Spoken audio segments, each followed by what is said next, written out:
Good morning, good morning. Yes, so let's get started. A very, very good morning to all the dear students. Let us start. Let's start on a very, very positive note. आज का दिन हमारा बहुत ही अच्छा जाएगा. जो भी सीखेंगे बहुत अच्छे से समझ में आ जाएगा.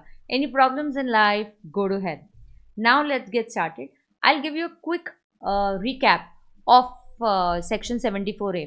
Now this chapter is demand and recovery और इसमें सबसे important section है section 74A.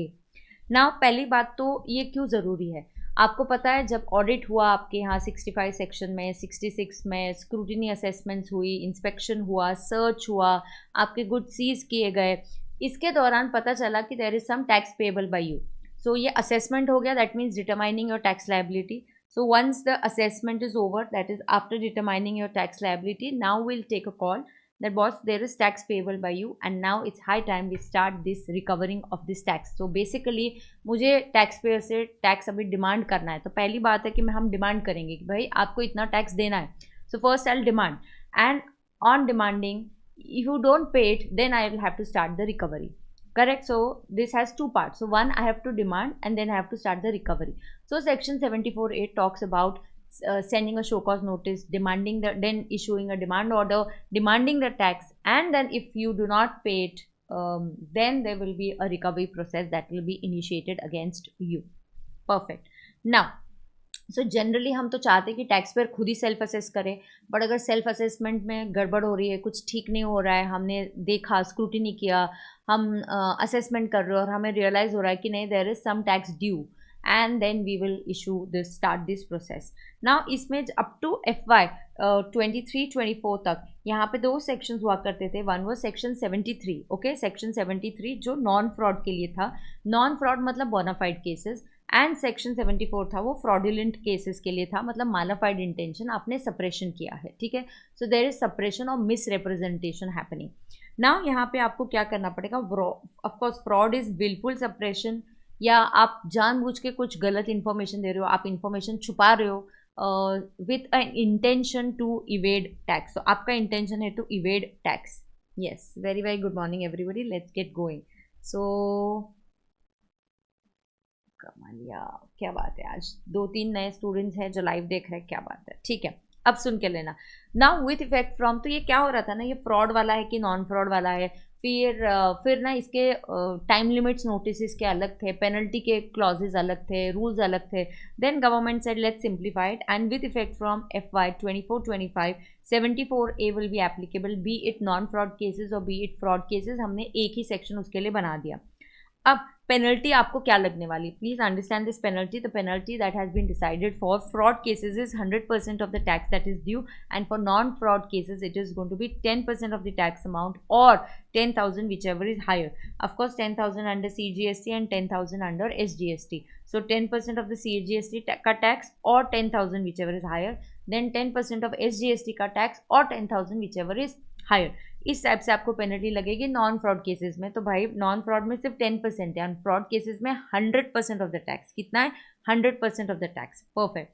अब हम समझते हैं कि ये पूरा प्रोसेस कैसे होता है ना. फ्रॉड हो या नॉन फ्रॉड हो, the entire process is going to be same. The difference is only going to be in the penalty, and penalty को माफ करने के जो परसेंटेज है उसमें डिफरेंस होने वाला है, वरना कहीं पे भी कोई भी डिफरेंस नहीं होने वाला है. Now fraud and non-fraud, there is a demand in tax. So understand that there is a demand in tax. So basically there's a demand in tax. अब ये क्यों आ सकती है डिमांड? ये 5 रीजंस की वजह से आ सकती है. Short payment, non payment. देखो, short payment of tax, non payment of tax, erroneous refund, आपको गलती से रिफंड दे दिया गया, एक्सपोर्ट रिलेटेड कुछ चीज़ें होंगी, और भी कुछ रीजंस की वजह से आपको जो रिफंड मिला है वो गलती से मिला है, erroneous. You are not entitled to it but you got that refund. So non payment, short payment, erroneous refund, wrong utilization of ITC, wrong availment of ITC is also covered here. So these are the 5 reasons basically. तो आप इसको combine करके भी लिख सकते हो. दूसरा, जैसे मुझे पता चला कि बॉस आपकी डिमांड आ रही है, मैं पहली चीज़ हमें जो करनी चाहिए कि मैं आपको नोटिस भेजूंगी, और शो कॉज नोटिस, इसका एक टाइम लिमिट होता है शो कॉज नोटिस भेजने का. शो कॉज नोटिस में आपने टिप क्लियरली स्टेट करना चाहिए ना. What is tip? You must mention tip very clearly, that is tax, interest and penalty.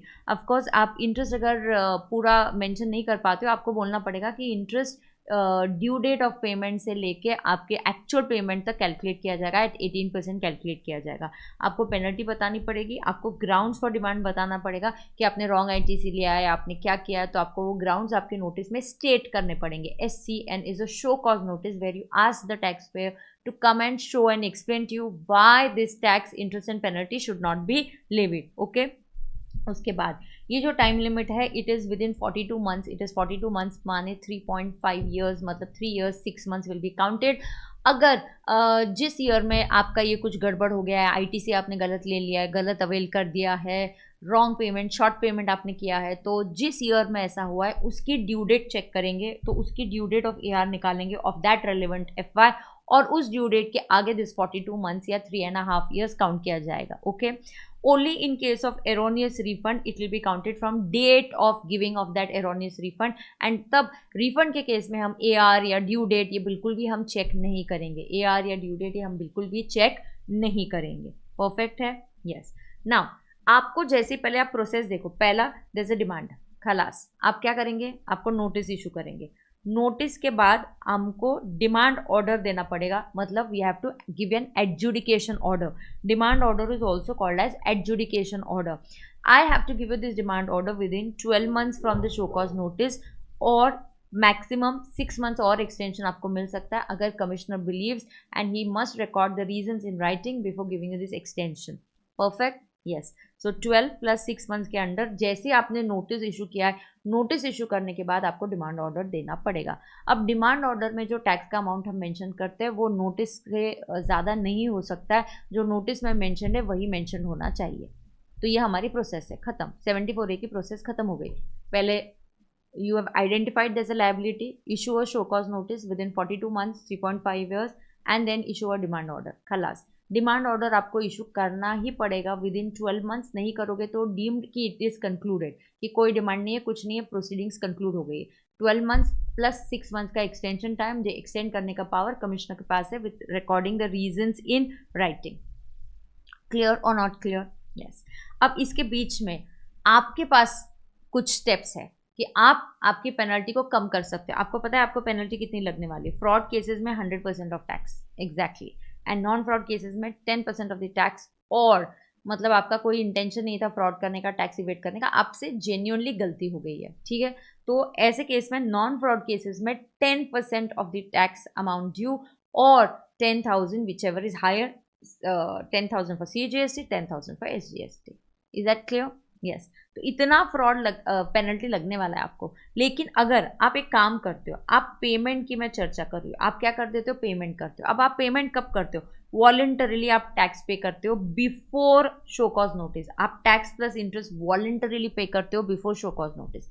You voluntarily pay the tax and interest before the show cause notice. Now ma'am, how will a taxpayer come to know? Of course you will come to know. आपके यहाँ audit होता है, आपके साथ discuss किया जाता है, discrepancies है, फाइंडिंग्स है, आपको बताया गया कि भाई आप RCM वाला टैक्स पे आप टैक्स पे करना भूल गए, तो आपको रियलाइज होता है वो yes I forgot, so you understood that this is your liability. So even before show cause notice is issued, if you पे, या आपको बताया जाता है ड्यूरिंग इंस्पेक्शन, आपको पता चलता है कि सर्च हुआ है, सीजर हुआ है, गुड्स सीज किए गए, तो वो सब लायबिलिटी तो आने वाली है। तो आप शो कॉज नोटिस का वेट ना करते हो, अगर वॉलंटरीली टैक्स पे करते हो before SCN, okay, so this is on the basis of search, inspection, audit etcetera, आप पे करते हो। पेमेंट करने के बाद you must inform the PO in writing कि boss I have paid it. तो आपने इन्फॉर्म करना चाहिए PO को इन राइटिंग कि बॉस मेरा पेमेंट करके हो चुका है। अगर आप ऐसे करते हो तो अब क्या होगा, there will be no penalty, penalty नहीं लगेगी अगर there is no fraud cases. तो फ्रॉड वाले केस में ऐसा नहीं होगा कि पेनल्टी लगेगी नहीं, हाँ 100% से हम थोड़ी कम करेंगे, बट तुम्हें कुछ तो पेनल्टी देनी पड़ेगी एज अ पनिशमेंट। देखो 100% पेनल्टी लगाने के हमारा इंटेंशन ऐसा नहीं है कि हम इसमें से पैसे कमाना चाह रहे हैं, but we want you to feel the pinch of it because you are doing fraudulently, you are doing the things fraudulently. So अगर आप नो फ्रॉड में वॉलंटरीली पेमेंट करते हो तो यहाँ पे आपको कोई पेनल्टी नहीं लगेगी। PO will serve a show cause notice, अगर will not serve show cause notice तो बोलेगा अब नोटिस का क्या ही काम है, नोटिस और डिमांड करना ही क्यों है, पैसे तो आई है, एग्जैक्टली। तो अब SCN की ज़रूरत नहीं है। हाँ, उसको SCN की ज़रूरत पड़ सकती है, कब पड़ सकती है? उसको SCN की ज़रूरत पड़ सकती है अगर आपने वॉलंटरली जो टैक्स पे किया है वो शॉर्ट पे किया है। तो आपका अगर टैक्स था 4 लाख, आपने 1 लाख वॉलेंटरीली पे किया, तो अभी भी आपका टैक्स 4 लाख टैक्स है, आपने खुद से सिर्फ 1 लाख ही पे किया भाई, तो आपका अभी भी 3 लाख का टैक्स शॉर्ट है। तो इस 3 लाख के लिए now I will have to issue a show cause notice, I don't have any other option. मुझे ये प्रोसेस करना पड़ता है, पहले शो कॉज नोटिस देनी पड़ती है और फिर डिमांड ऑर्डर आता है, और तब इन दोनों के बीच में भी या इसके बाद भी आप पेमेंट नहीं करते हो, तब जाके मुझे टैक्सेस रिकवर करने पड़ेंगे। आपकी प्रॉपर्टी सीज करनी पड़ेगी, आपके बैंक अकाउंट सीज करने पड़ेंगे, मुझे अलग अलग तरीके अपनाने पड़ेंगे। तो अगर घी सीधी उंगली से नहीं निकल रहा है तो टेढ़ी उंगली करके निकालना तो पड़ेगा, टैक्स तो रिकवर करना पड़ेगा बॉस, उसमें कोई चॉइस नहीं है। आपकी प्रॉपर्टी होगी तो वो बेचेंगे, आपकी प्रॉपर्टी सीज करेंगे, गुड्स सीज करेंगे, गुड्स का ऑक्शन करेंगे, इस तरीके से हम टैक्स रिकवर करेंगे। बट अब ये पहले डिमांड की प्रोसेस चल रही, बराबर है? यस। नाउ यहाँ पे 15% पेनल्टी हो जाएगी। अगर आपने वॉलेंटरीली पूरा टैक्स पे कर दिया तो नो SCN आएगा, बट अगर फिर से अगर शॉर्टफॉल है तो PO will have to issue a show cause notice. Is that clear? Yes. Now let's say आपने वॉलेंटरीली पेमेंट नहीं किया, you are waiting for the notice, इसे नहीं नहीं देखते हैं, नोटिस आने दो। ठीक है भाई, आने दो नोटिस। अब नोटिस आ गई और नोटिस SCN आने के बाद अगर आप फिर सुधर जाते हो और आप विद इन 60 डेज का पेमेंट कर देते हो, तो यहाँ पे फिर से नो पेनल्टी है, नो पेनल्टी है। और आपने पेमेंट कर दिया, शोकॉज नोटिस के बाद मुझे 12 महीने में डिमांड ऑर्डर इशू करना पड़ता है, एडजुडिकेशन ऑर्डर इशू करना पड़ता है, बट अब मैं वो नहीं करूँगी बिकॉज देर इज़ नो, आपने पेमेंट कर दिया तो कोई पेनल्टी नहीं होगी, कोई डिमांड ऑर्डर नहीं आएगा, और आपके अगेंस्ट इस ग्राउंड्स वाली सारी जो पेनल्टीज प्रोसीडिंग्स है वो सारी ड्रॉप कर दी जाएंगी, अज्यूम किया जाएगा सारी कंक्लूड हो गई है। तो इससे रिलेटेड कुछ चर्चा करनी है मुझे, जो मैं नोट 1 में करूँगी, जो मैं कहाँ करूँगी, नोट 1 में करूँगी। Perfect perfect, all okay? Yes. अब देखो, payment done with in 60 days, तो payment done with in 60 days of show cause notice, यहाँ पे आपको कुछ रिलीफ मिलेगी। यहाँ टैक्स पेयर को 25, फ्रॉड वाले को 25, तो फ्रॉड वाले को जो 100% है, 100% से उसको मौका मिला है 15% वॉलेंटरीली, उसको मौका मिला है 15% अगर वो SCN आने के 60 डेज के अंदर, ओके, शो कॉज नोटिस आने के 60 डेज के अंदर पेमेंट कर देता है। सो शो कॉज नोटिस आने के 60 डेज के अंदर वो पेमेंट कर देता है, 25% of the penalty, no demand order, all proceedings will be assumed to be concluded, सारे प्रोसीडिंग्स आपके अगेंस्ट कंक्लूड किए जाएंगे। इससे रिलेटेड मुझे कुछ चर्चा करनी है, ठीक है? यस। ऑफकोर्स याद रखना, शो कॉज नोटिस के बाद आपको अपॉर्चुनिटी ऑफ बीइंग हर्ड दी जाएगी। अगर आपको अपॉर्चुनिटी ऑफ हर्ड नहीं दी गई, आपके शो कॉज नोटिस में कुछ भी मेंशन नहीं है, मैं आपको पढ़ाने वाली हूँ आगे का पार्ट, वहाँ पे पता है क्या, आप PO को लेटर लिख सकते हो, रिक्वेस्ट कर सकते हो इन राइटिंग, आप उसको लेटर भेजिए और बोले कि please I need to meet you and I need to tell you my side of the story, so I need an opportunity of being heard. बराबर है? आपका भी कभी किसी दोस्त के साथ या फैमिली के किसी के साथ झगड़ा हो जाता है, क्या बोलते हैं, एक बार मिल तो ले, एक बार मेरी बात तो सुनो, एक बार मुझे क्या बोलना है वो तो सुन के लो, listen to my side of the story, so that's opportunity of being heard, right? So ये आपका डिमांड ऑर्डर आ जाता है। डिमांड ऑर्डर के लिए आपको 12 महीने प्लस 6 महीने का टाइम है। अगर अगर डिमांड ऑर्डर आ गया, अब डिमांड ऑर्डर आ गया, अब तो जिनकी फ्रॉड वाली केस नहीं है ना, उनकी तो कोई खैर नहीं है। भाई तुम किस चीज़ का वेट कर रहे थे? कोई फ्रॉड नहीं कर रहे, तुम्हारे हाथ से गलती हो गई है, तुमको रियलाइज़ भी हो गया भाई, हम तुमको रियलाइज़ नहीं हुआ, हमने पॉइंट करके बता दिया, ऑडिट के थ्रू बता दिया, स्क्रूटिनी असेसमेंट के थ्रू बता दिया, हमने तुम्हें पिन पॉइंट करके बता दिया ना तुमसे गलती हो गई है, तो पे कर दो ना यार 10%, जो भी टैक्सेस है वॉलेंटरीली तुम पे करते, तो यहाँ पे तुमको पेनल्टी नहीं लगती, नो पेनल्टी, नो पेनल्टी है। तुम ऑर्डर का क्यों वेट कर रहे हो? Why are you testing up patience की नहीं, जब डिमांड ऑर्डर आएगा तब देखेंगे? नहीं भाई, अब तो डिमांड ऑर्डर आ गया ना, अब तो तुम्हें पेनल्टी देनी पड़ेगी। अब तो तुम्हें वो इवन 10% पेनल्टी, बस हम 10% ही लगा रहे थे, इतनी छोटी सी पेनल्टी लगा रहे थे, अब तो वो लगाएंगे बिल्कुल, हम उसको वेव ऑफ नहीं करेंगे, वो माफ़ नहीं करेंगे।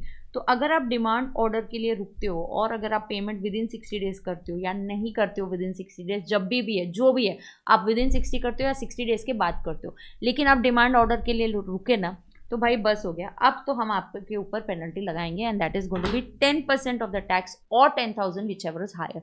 Now don't ask us, of course, that 10,000 for CGST and 10,000 for SGST। Is the point clear?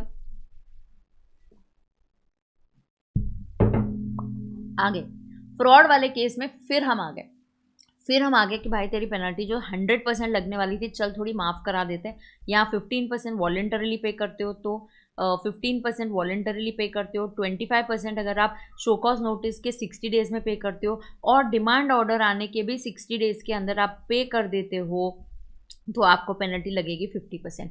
तो 15 जो एक्चुअली ओरिजिनल लगती है, 100, 15, 25, 50. 15, 25, 50. 15, 25, 50. Is that clear to everybody? And यहाँ पे नॉन फ्रॉड के लिए no penalty, no penalty. Come back to your 10% or 10,000, whichever is higher, because you waited for the demand order. Perfect? Yeah. अच्छा, अगर इसने payment 60 days के बाद किया तो 100% पेनल्टी प्लस टैक्स, क्योंकि भाई बस हो गया, या तो ये बंदा अपील में जाएगा या तो यहाँ से भागने की इस पे पड़ा हुआ है, तो भाई हमको तो अभी रिकवरी प्रोसेस इसके अगेंस्ट इनिशिएट करना पड़ सकता है. अब ये नोट्स काफ़ी इंपॉर्टेंट है, let us just understand. Now note 1 क्या बोलता है? नोट 1 बोलता है all proceedings under this notice, all proceedings under this notice will be concluded. जैसे कि यहाँ पे ये देखो, यहाँ पे हमने आपको क्या बोला, भाई तूने वॉलंटरीली पे कर दिया, बहुत बढ़िया. तुमने पेमेंट नोटिस आने के बाद पे कर दिया, बहुत बढ़िया. You paid it with in 60 days of the notice, fantastic. So no, अभी पेमेंट आ गया तो भाई डिमांड किस चीज़ की करेंगे? सो कोई डिमांड ऑर्डर नहीं आएगा. अब डिमांड ऑर्डर नहीं आएगा तो आपके अगेंस्ट जो भी प्रोसीडिंग्स है सारी की सारी कंक्लूडेड हो गई. तो आपके अगेंस्ट जो भी प्रोसीडिंग्स है सारी की सारी कंक्लूड हो गई है. ओ माय गॉड, सारी की सारी कंक्लूड हो गई. इसमें क्या बोलना क्या चाह रहे हो मैम? सारी proceedings against this grounds, okay, against for this notice will be concluded. तो ये नोटिस जहाँ से आया, इस नोटिस की जो भी ग्राउंड्स है, ये जो है सारे प्रोसीडिंग्स कंक्लूड किए जाएंगे except 132. Proceedings can not be concluded for 132. 132 is a very big offence जिसके अगेंस्ट अरेस्ट हो सकता है, जो हम आगे डिटेल में पढ़ने वाले हैं. बराबर है कि नहीं? जिसके अगेंस्ट अरेस्ट हो सकता है. यही वो वाले जो डमी इनवॉइसेस है, डमी बिजनेसेस है, गुड्स नहीं रिसीव कर रहे, आईटीसी क्लेम कर रहे वगैरह वगैरह, जो 132 वाले हैं जो अरेस्ट आपको करवा सकते हैं, वो प्रोसीडिंग्स ड्रॉप नहीं होंगी. उसके बाद आपको पता है क्या, आप कहानी के एक मेन हीरो हो. कहानी के जो मेन हीरो है, मेन हीरो ने टैक्स की चोरी की है. मेन हीरो ने क्या करी है? टैक्स की चोरी करी है. टैक्स की चोरी करी है. सो मेन हीरो ने टैक्स की चोरी करी है. अब मेन हीरो पकड़ा गया. मेन हीरो ये आके हमारे पे कन्फेस कर रहा है, नहीं भाई माफ़ कर दो, सरेंडर कर रहा है, भाई ले लो जो पैसे हैं ले लो, नोटिस भी इशू करने से पहले ही ले लो, या नोटिस इशू कर दिया तो 60 डेज में ले लो. अब इसके साथ इसके सपोर्टिंग रोल में कोई ट्रांसपोर्टर था, इसके साथ सपोर्टिंग रोल में ट्रांसपोर्टर था या वेयरहाउस का ओनर था, ये भी इसको टैक्स की चोरी में मदद कर रहा था. तो इनके अगेंस्ट भी प्रोसीडिंग्स होती है अंडर 122 एंड 25. ये वाली भी वेव ऑफ कर दी जाएंगी.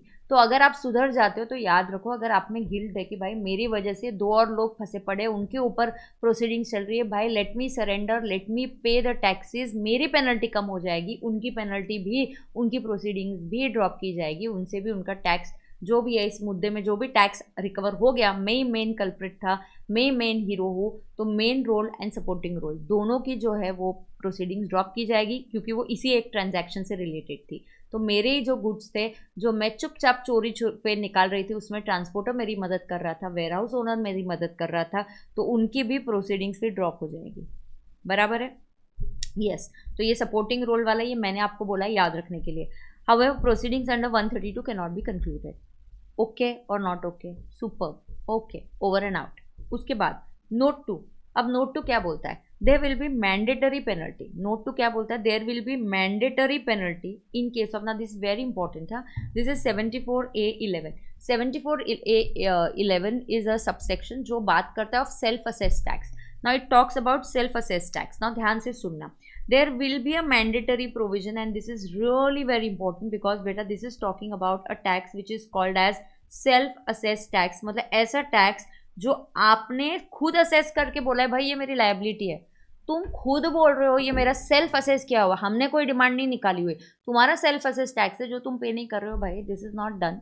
सो if you are not paying it with in 30 days of the due date, you've collected the tax, you're not paying it, and basically this is your self assessed tax. obviously तुमने collect किया है, ये तुम खुद बोल रहे हो GSTR 1 में कि भाई ये मेरा सेल्फ असेस्ड टैक्स है, और तुम इसके ऊपर टैक्स की पेमेंट नहीं कर रहे हो. एग्जैक्टली तो भाई आपको तो पेनल्टी लगाई जाएगी ना. कौन सी पेनल्टी लगाएंगे? क्योंकि आप सेल्फ असेस कर रहे हो, आप खुद से बता रहे हो, तो ऑब्वियसली ये फ्रॉड वाला केस नहीं है. आप सेल्फ असेस कर रहे हो ना, तो आप खुद से बता रहे हो, तो ऑब्वियसली ये फ्रॉड वाला केस तो है ही नहीं. और अगर ये फ्रॉड वाला केस है ही नहीं, अंडरस्टैंड, अगर ये फ्रॉड वाला केस है ही नहीं, तो हम आपको फ्रॉड वाली पेनल्टी नहीं लगाएंगे, नॉन फ्रॉड वाली पेनल्टी लगाएंगे बेटा, which is 10% of the tax और 10,000 whichever is higher. And in this please understand it is 10,000 for CGST and 10,000 for SGST. It's 10,000 for CGST and it's 10,000 for SGST. Do you understand this? It's 10,000 for CGST and it's 10,000 for SGST. Correct है क्या? Yes. Now such penalty cannot be waived off. Do you understand the meaning of the word mandatory? It is mandatory. And example self assessed tax का मैंने example दे दिया, और यही मैं आगे भी है कि ना जनरली जैसे कि डिमांड आती है ना, किसी की बहुत ज़्यादा टैक्स की लायबिलिटी होती है, आप अगर कमिश्नर को रिक्वेस्ट करते हो तो वो आपको इंस्टॉलमेंट्स की ऑप्शन दे सकता है, 24 इंस्टॉलमेंट्स मैक्सिमम दे सकता है। तो लेट्स से कि मैंने डिमांड निकाली, नॉर्मल वाली डिमांड निकाली, और वो डिमांड आप मान गए, आप बोलते यार पे करना है बट सर इतने पैसे एक साथ नहीं है, गलती हो गई है, प्लीज़ आप इंस्टॉलमेंट्स दे दो, तो वो आपको इंस्टॉलमेंट का ऑप्शन दे सकता है, तो वो आपको इंस्टॉलमेंट का ऑप्शन दे सकता है।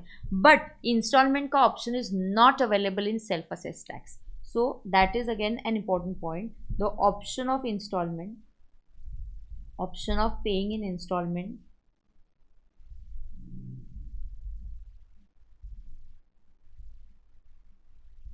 cannot be allowed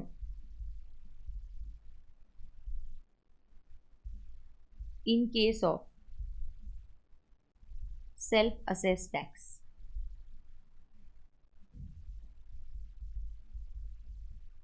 तो ये ऑप्शन ऑफ इंस्टॉलमेंट जो अलाउ किया जाता है, so option of instalments can not be allowed in case of self assess tax. तो सेल्फ असेस टैक्स के केस में भाई ये ऑप्शन हम आपको अलाउ नहीं करेंगे। क्लियर? पेनल्टी वेव ऑफ नहीं करेंगे। Okay, yes, okay. Now show cause notice के बारे में बात करेंगे। पीओ आपको शो कॉज नोटिस देने से पहले, पीओ आपको शो कॉज नोटिस देने से पहले he can give you a intimation in a prescribe form, and this is not mandatory, but PO बोल सकता है यार शो कॉज नोटिस देने से पहले एक इंटीमेशन दे देते हैं, क्या पता ये बंदा खुद से पे कर ले। तो यहाँ पे हर ऑफिसर का एक इंटेंशन होता है कि भाई टैक्स प्लस इंटरेस्ट कुछ भी हो जाए, इंटरेस्ट हमेशा मैंडेटरी है। पता है आप शो कॉज नोटिस में इंटरेस्ट मेंशन करो या ना करो, इंटरेस्ट आपसे लिया जाएगा, ये हम कभी नहीं छोड़ेंगे, बराबर है। तो एक चीज़ याद रखना, हम चाह रहे हैं कि भाई पेनल्टी में कहीं ना कहीं आपको वेव ऑफ मिल जाए, क्यों ऐसे करें, टैक्स और हमारा इंटरेस्ट आ गया, हमारी बात पूरी हो गई, हमको कोई प्रॉब्लम नहीं है। Is that clear? Now where a show cause notice is already issued for some period, so let's say कि मैंने show cause notice ना आपको 6 महीने के लिए इशू कर दी, पहले 6 महीने आपके साल के हमने चेक किए, स्क्रूटिनी करी, बहुत प्रॉब्लम्स है, आप एक्सेस आईटीसी ले रहे हो, तो मैंने पहले 6 महीने के लिए आपको शो कॉज नोटिस इशू कर दी बेटा। पहले 6 महीने के लिए मैंने क्या कर दिया, आपको शो कॉज नोटिस इशू कर दी, बराबर है। तो फॉर फर्स्ट 6 मंथ्स मैंने आपको शो कॉज नोटिस इशू कर दिए। अब क्या होता है, I observe the same ground, same mistake या सेम चीज आपने आगे 6 महीने के लिए भी कंटिन्यू की। So I observe that you are doing the same mistake for the next 6 months also, then for the next 6 months also same ground है, सब कुछ सेम है, तो मैं फिर से शो कॉज नोटिस बिना इशू किया आपको एक स्टेटमेंट दे सकती हूँ, और इस स्टेटमेंट में मैं टैक्स इंटरेस्ट ये सब मेंशन करूंगी। ये जो स्टेटमेंट होगा ये deemed to be a show cause notice माना जाएगा, so it will be treated as a deemed show cause notice. Okay, हाँ, अगर आपको कोई नए ग्राउंड्स मिल गए, आपको कोई नया ग्राउंड आ गया, you come across some new grounds, okay, you come across some new grounds, like आपके मुद्दा पहले आईटीसी का चल रहा था but you observe some non existent supplier वाला ग्राउंड आपको मिल गया, तो भाई नया ग्राउंड आ गया तो आपको नई शो कॉज नोटिस इशू करनी पड़ती है। ओके है क्या? Yes, so this is very clear. End of course now there is a monetary limit for issue of show cause notice, कौन सा ऑफिसर कितने अमाउंट तक ये शो कॉज नोटिस इशू कर सकता है, ये आपके स्टैट्यूटरी अपडेट में आया हुआ है, तो I will just show it to you, and maybe you know I will share this file, handwritten file with you, ये मैं पहले यहाँ पे ऐड कर देती हूँ। तो पहले तो मैं क्विकली ये डिस्कस कर देती हूँ, ये हमारी सारथी में है, तो ये देखो, this is the monetary limit, I will add it up here. This is the monetary limit for passing an order under 74A. This is your show cause notice and issuing a show cause notice and then passing an order. So अगर superintendent है तो he has a right up to 10 lakhs where your CGST does not exceed 10 lakhs. अगर IGST की बात हो रही है तो it is not exceeding 20 lakhs. अगर order consists of both C plus I, it will not exceeding 20 lakhs. So the order and the show cause notice का काम superintendent कर सकते हैं। लेकिन अगर ये 10 लाख के ऊपर है up to 1 CR, okay, CGST, और यहाँ पे फिर डबल है, IGST में 20 और 2 CR, एंड CGST और IGST अमाउंट ये लिमिट सेम ही है, तो दिस इज 20 और 2 CR। यहाँ फिर DC और AC, deputy commissioner and assistant commissioner can take it forward. लेकिन if it exceeds 1 crore, above 1 crore, then it is additional commissioner, okay of course ये assistant है तो ASS बोलना पड़ेगा, नहीं तो आप एडिशनल के लिए generally I use AC। Okay, so यहाँ पे आएगा JC और AC। JC is joint commissioner and additional commissioner can take it forward. यहाँ पे 1 CR। अगर CGST की liabilities exceeding 1 CR and IGST की लाइबिलिटीज एक्सीडिंग 2 CR और IGST और CGST मिला के 2 CR के ऊपर है तो भी यही कर पाएंगे। अब ये लिमिट काउंट करने के लिए SCN involve both CGST SGST, then consider the combined amount including cess. Officer highest tax amount देखेगा, जो हाईएस्ट टैक्स अमाउंट है वो हिसाब से वो ऑफिसर इशू करेगा। Penalties are excluded while counting the monetary limits. We are just talking about the amount of taxes including the cess. So this is the monetary limit for issuing of the show cause notice. तो इससे हमारा पूरा क्या complete हो जाता है, section 74A जो है पूरा कि कैसे शो कॉज नोटिस और कैसे डिमांड, ये कंप्लीट हो जाता है। अब इसके आगे के जो सेक्शंस है वो सेक्शन 75 है कि जनरल गाइडलाइंस है कि डिमांड कैसी होनी चाहिए। एडजर्नमेंट दे सकते हो कि आपने उसको सुबह 11 बजे बुलाया and he is not able to come, can you give him adjournments. So या यू नो तो मैक्सिमम 3 एडजस्टमेंट दे सकते हैं। आपने शो कॉज नोटिस में उसको अगर नहीं बोला कि यार कम एंड अटेंड, बाय गलती हो गई, oversight, you forgot to give him an opportunity of being heard, तो नोटिस भेजा बट आपने उस नोटिस में कुछ नहीं बोला कि आपको कब तक आना चाहिए वगैरह, ऐसा कुछ नहीं किया, तो फिर आप खुद से रिटन एप्लीकेशन देके एक अपॉर्चुनिटी ऑफ हियरिंग मांग सकते हो। ठीक है, तो ऐसे कुछ गाइडलाइंस है जो मैं आगे अभी बताऊंगी। तो ये वाला जो रिविजन है ये I think quantum of penalty वगैरह भी ये मैंने सब बता दिया आपको। ये देखो यहाँ पे एक सम अप करके दिया हुआ है। तो अगर आप पेमेंट की स्टेज देखो, before show cause notice on your own voluntary पे करते हो तो यहाँ नील आएगा, यहाँ 15%। तो जो 100% है वो हो जाएगा 15, हो जाएगा 25 या हो जाएगा 50।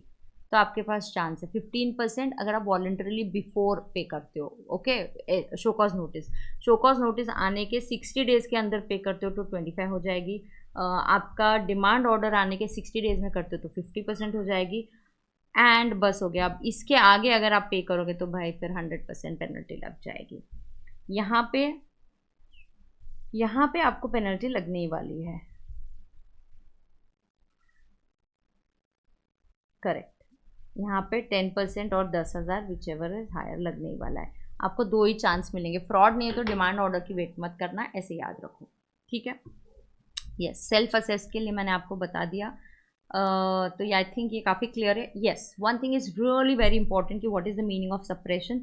Suppression is non declaration. आप नहीं बता रहे, आप डिक्लेयर नहीं करो। जैसे रिटर्न्स पे आपको बोला गया था RCM वाला बताओ, आपने नहीं बताया। रिटर्न्स में आपने आपका सेल नहीं बताया तो आपने सप्रेस किया, बराबर है। So this is non declaration of facts और information which I am required to declare. कहाँ डिक्लेयर करना है मुझे? मेरे रिटर्न्स है, रिटर्न्स में आपको सेल डिक्लेयर करना है, आपने नहीं डिक्लेयर किया। रिटर्न्स में आपको RCM डिक्लेयर करना था, आपने नहीं डिक्लेयर किया। तो आपने कोई स्टेटमेंट फिलअप किया, फॉर्म है, वहाँ कोई फॉर्मेट होता है, रिपोर्ट्स होते हैं, टेबल्स है, वहाँ पे आपने कुछ सप्रेस किया, दैट इज सप्रेशन।